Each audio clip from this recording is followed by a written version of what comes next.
Homesteaders, gardeners, and cooks. My name is Jennifer. Welcome to Miles Away Farm, or welcome back. Today, I thought I'd talk a little bit about ducks. I've been raising ducks on this farm for probably 13 years, 12 or 13 years. And there's some kind of learning curve to raise ducks if you've never done it compared to raising chickens. I think I originally was inspired to start raising ducks by Carol DePee. I'm never sure if it's DePee or Deppie, in her book, Resilient Gardener. And in that, I've talked about this in other videos, but in that book, she goes through 4 or 5 different standard crops that you can grow on your homestead that basically will get you through hard times and will get you through whatever national or international disasters are happening. And those include ducks, corn, squash, beans. It's a very inspiring book. She's a great author, and I recommend that book all the time. And so I was very inspired to get ducks from reading Carol's description of them. And it's been a lot of fun. I've done it for years, but there's definitely a learning curve. They are not the same as chickens in a lot of different ways. And so I thought I would just show you some cute video of the ducks that I am raising this year that I hatched out in my incubator. And we'll talk a little bit about the ins and outs of raising ducks and why you might want to try it yourself. Ducks, let's get started. So the ducks that I just hatched out, these are the baby mama and baby daddy here. All ducks except for Muscovies are descended from mallards. And so if you see this duck on the right here, the brown one, that's a female.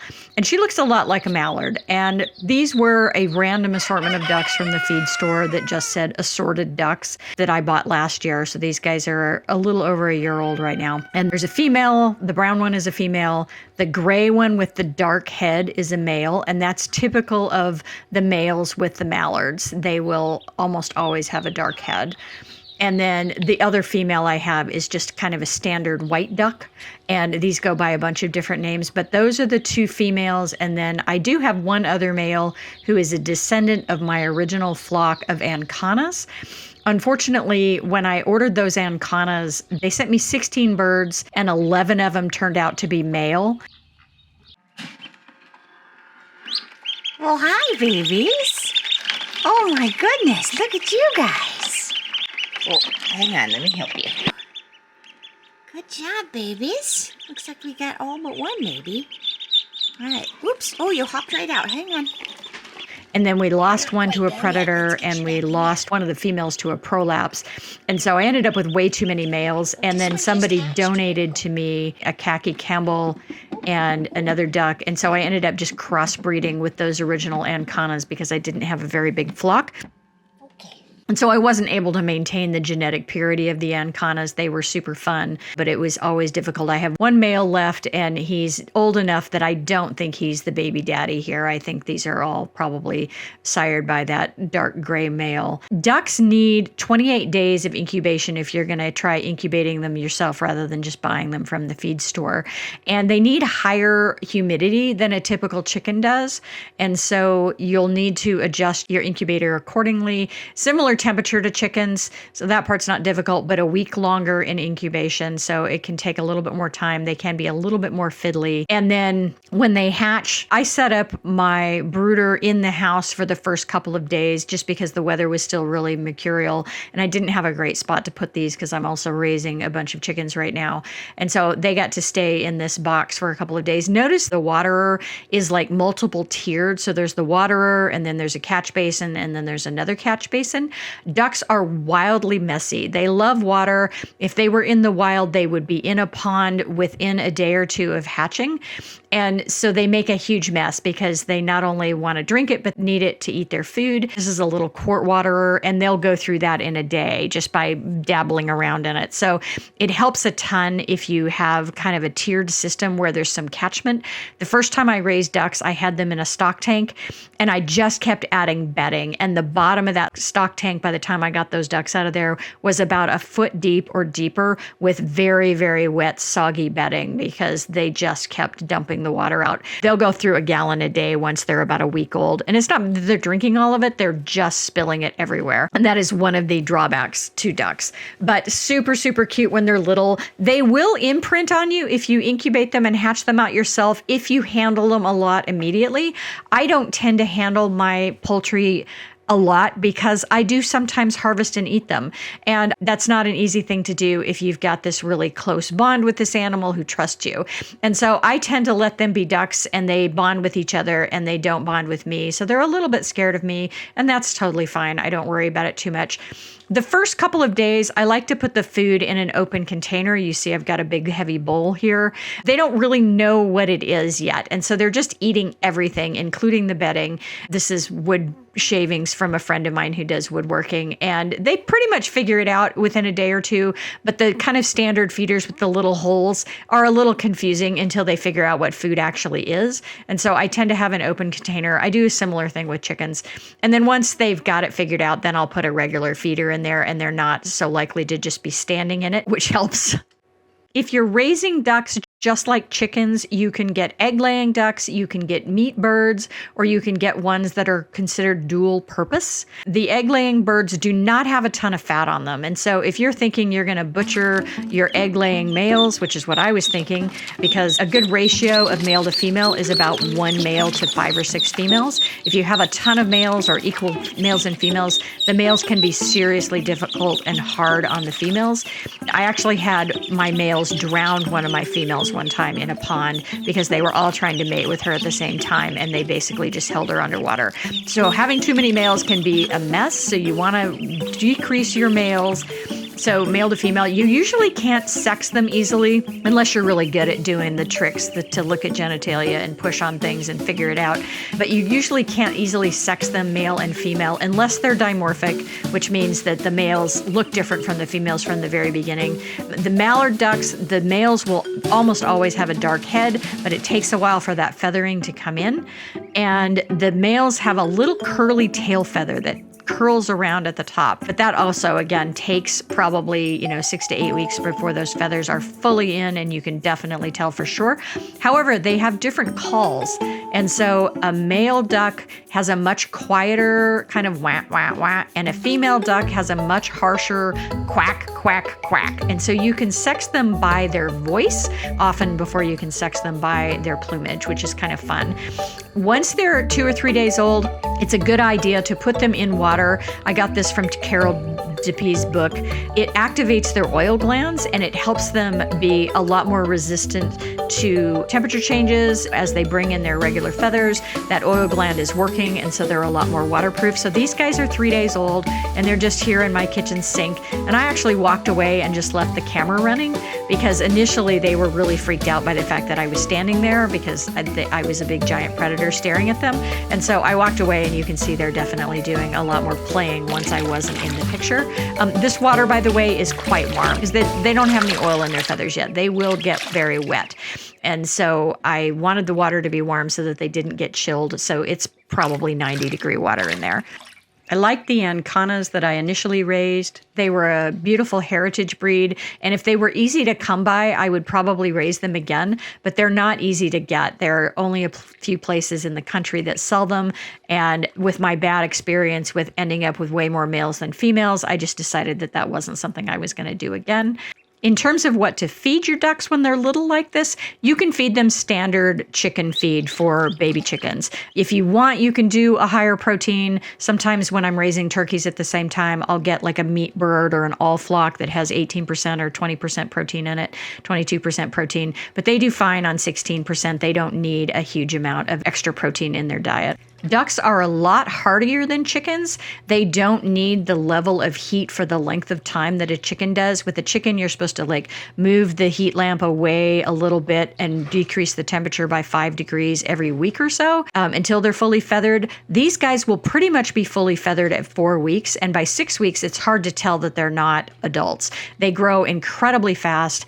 And because they're adapted to be swimming in cold streams and cold ponds really early in life, they don't need the amount of heat and brooder temperatures that a chicken does, which can be really nice, especially if you're raising them in a mercurial spring where the temperature is changing a lot. I always do leave either a heat plate or a heat lamp out so that they can get under it and get warmed up if they need to. But a lot of times they're not going to be near as dependent on that as a chicken is going to be. If you do plan on eating some of your ducks, maybe the extra males that you might have, 18 to 20 weeks is a good time to butcher. They are fully feathered. They don't have tiny pin feathers that are going to be really hard to pluck, but they're also not fully mature in terms of beating up on the females. And if you've ever butchered a duck, they are incredibly hard to pluck. There's a reason that a lot of commercial places that will take your chickens and process your birds for you do not take ducks. And there's also a reason why we use duck feathers and goose feathers as lining in coats and blankets and things like that. They have a million tiny, tiny little feathers. We butchered 4 ducks where we plucked them, and it took us all day long to do 4 ducks. And ultimately, you melt wax in hot water and then dip the carcass in the wax and then let the wax cool, and then you rip it off like you're waxing hair off of your legs, and that helps pull out some of those tiny little feathers that are left. I've never done it again. I did it one time, and I was like, from now on, because my birds are egg-laying birds, they don't have a lot of fat anyway. And so if I butcher them, we take the legs and the thighs off and skin them, and we take the breasts off without the skin, and then we just toss the rest of the carcass. There is not a lot of fat on an egg-laying bird, very similar to a chicken where there's not a lot of fat on the bird. So that's my advice for plucking. It's very, very, very time-consuming. We often make duck confit with the legs and thighs when we butcher our birds, and Serious Eats has a good recipe, if I remember correctly, either that or Gourmet Magazine. And I use lard instead of duck fat because I don't have a lot of duck fat, but it is really, really delicious. They will start to lay eggs at about 5 months if you're getting an egg-laying bird. And just like chickens, some lay more than others, and so you can Google tables and lists of what are good egg-laying breeds and what's going to give you the most eggs versus just eggs in the spring and summer. Mine generally will stop laying in August or September, and then they start laying again in the spring. So there's usually a pretty big window where they're not laying eggs. I actually can't eat duck eggs, and I didn't realize I had an allergy to duck eggs until I started raising ducks and eating them regularly. Just like some people can't eat chicken eggs, but they can eat duck eggs, there are different proteins in there.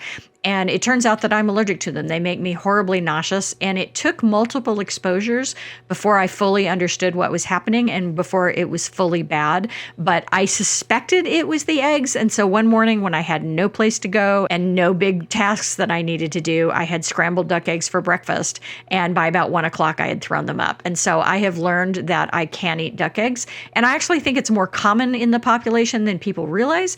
It's just that duck eggs are not terribly popular in the United States. They tend to be more common in cuisines from Europe and cuisines from Asia. So duck eggs are about 30% larger than a chicken egg. They're coveted by bakers because they're bigger and they've got a lot of loft in them. So if you're using them for baked goods, they tend to give you a lot more rise. If you cook them with really high heat, they tend to get rubbery really quickly. And so if you're just throwing one in a pan to make a fried egg, it's helpful to use lower heat than you normally would. They have a lot more vitamin A and a lot more vitamin B12 than a chicken egg. And so they can be quite lovely and nutritious. They also store longer because they have a much thicker shell than a chicken egg. And when ducks lay eggs, they lay their eggs on the ground. Normally, they lay them in the middle of the night. So they're a night layer rather than a day layer. And so usually you'll come into the coop and you'll find the eggs on the ground. We have just squares of 2x4s that we've kind of set up as a duck nest. And sometimes they use them and sometimes they don't. And I find the younger the ducks are, the more likely that I just randomly find a duck egg in the middle of the chicken yard, like they were walking along and it fell out of their butt. So it does take a while for them to get the hang of nesting. And duck eggs are pretty messy. Again, because they're a wet animal, they stomp around on the eggs. They always look dirty even when you've cleaned them off. So don't let that be a deterrent to you. They can be a little bit messy and a little bit mottled. And depending on the breed, they can come in an off-white, a white, and sometimes a little bit of a green color. So they can be quite pretty. I do sell duck eggs, even though I can't eat them myself. And there's a small following for them. So people who know them and want them will definitely pay a premium for them. People who are not familiar with them, I can't tell you the number of times I answered the question at farmers market, but what do they taste like? And they do taste slightly different from a chicken egg. It's not dramatically different. I think once they're scrambled into an omelet or something, you're not going to really be able to tell, but they do have a slightly different flavor. I have always run all of my poultry together, and once they're adults, they all get the same food. It's way too hard to keep them separate in terms of pens and food sources and all of that stuff. And because they're out on pasture, I hopefully assume that they are balancing their diet based on what they're eating in the pasture. And so giving them all the same feed is not going to hurt them. But I feed standard chicken layer pellets to my ducks, to my turkeys, and to my chickens. Ducks are great for bug control. It's one of the main reasons that I have them. We have a pretty good slug problem in our pastures, and particularly in the garden. And so they're really good for that. If you've ever had a chicken in your garden, they're a little bit like Godzilla, and a chicken's instinct is to scratch. And so they will dig up seedlings because they're scratching down into the dirt to look for things. Ducks do not scratch. They have big paddle feet. And so they wander around and they will pick things off of things. And so they are a little gentler in a garden setting, and they're great for slugs. They do need access to water, and not just water like they need a place to drink. They need water they can get into because it's how they bathe, and it's really important for their feather maintenance. We used to have a big round stock tank that we used for our sheep, that we also used as a waterer and a swimming pond for our ducks. And now that we've gotten rid of the sheep, we no longer have the stock tank. And so we just have a big basin that we fill up on a daily basis and then dump out and then fill up and dump out. Ducks, as I mentioned, need water in order to eat their food, and they love mud. They love puddles. I have a friend who raises ducks. They have pet ducks in their house, and she calls it duck mud milkshakes. So they will like make a slurry of soil and water and drink it and stick their bills in there looking for good things to eat. So they will very quickly foul any water that you put out for them. And so having something that is small enough that you can easily dump it, rinse it, and reset it, or having a natural pond that has moving water through it can be really important. We used to use the stock tank, and we would just hook up a hose to it and drain it every couple of weeks and use that water to water our orchard trees. But they are messy, and they also tend to poop in water. That's one of their favorite places to go to the bathroom. But the thing to remember is they don't care. You care. You care that that water looks completely disgusting and is foul and smells bad. Ducks don't care. If you've ever seen a city park that has a pond where there's lots of ducks and geese in it, it's kind of foul, and they're fine. So it's something that is really more of our perception than theirs in terms of what's yucky and what's not. But mostly we're in it for the bug control. They're really lovely for that. And they're pretty easily trainable. They tend to go into the coop later than the chickens, but I will just sweep my arms forward and say, "Go to bed, ducks. Go to bed, ducks." And they generally will waddle in front of me and go through the chicken door. So once they've figured it out, and sometimes it can take a couple of weeks of training to get them to go into the coop at night because they want to be out. But once they're trained, they go to bed pretty easily. And it helps if you've got some older birds because they tend to want to stick together as a flock. And so once you've got one batch going, the older birds will train the younger birds, which also helps. And obviously they don't get up on a roost the way a chicken does. They tend to spend the night on the floor. And so it's nice if you've got kind of a dry spot with some good bedding that they can bed down. They will sometimes set up a nest and try to hatch their own babies. If you're running multiple poultry at the same time, this can be a bit of a challenge because what happens is Mama Duck is sitting on her pile of eggs and a chicken comes along and says, "Oh, that's a great pile of eggs. I think I'll lay my egg in there." And so she lays an egg in the nest. And so you either need to daily get Mama Duck to stand up and get in there and pull out the chicken eggs that are being laid, or you get a chicken egg that's at a different time than the duck eggs. And, you know, the chicken eggs only need 3 weeks to mature instead of 4 weeks. And maybe that chicken laid that egg 2 weeks into that 4-week cycle. So it can be really difficult if they're all running together. You need to find a way to isolate the mama duck. And it can be really hard to move the nest. Once she's decided that she's found a spot where she wants to lay, it can be very tricky to get her to accept a new location with those eggs. I've had them pull it off. It's not easy to do, but it is super adorable and really gratifying to have them raise their own babies if you get a chance. So there you go, tribe. That's what I know about raising ducks since 2012. We've had a lot of ducks on the farm, and they can be a lot of fun, but there are definitely pros and cons. So make sure it works for you. And the biggest thing is you've got to have water that they can swim in, whatever that looks like. Don't get ducks and just have a waterer that they can't get in and out of. They're fine when they're little, but once they get their regular adult feathers in, they need to be able to take a bath.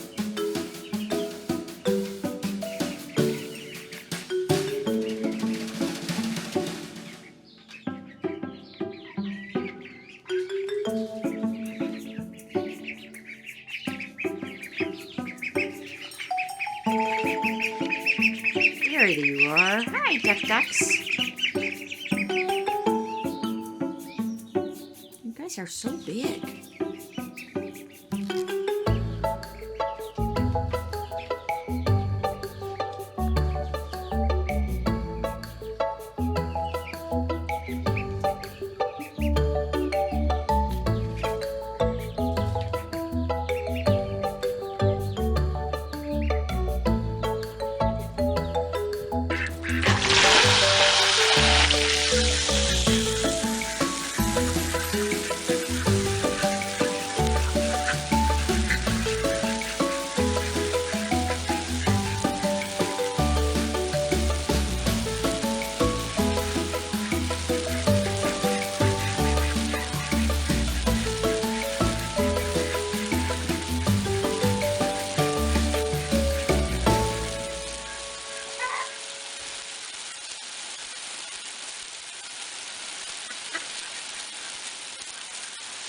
Thanks for watching, tribe. If you like this kind of content, give me a thumbs up, subscribe, leave me a comment, and share.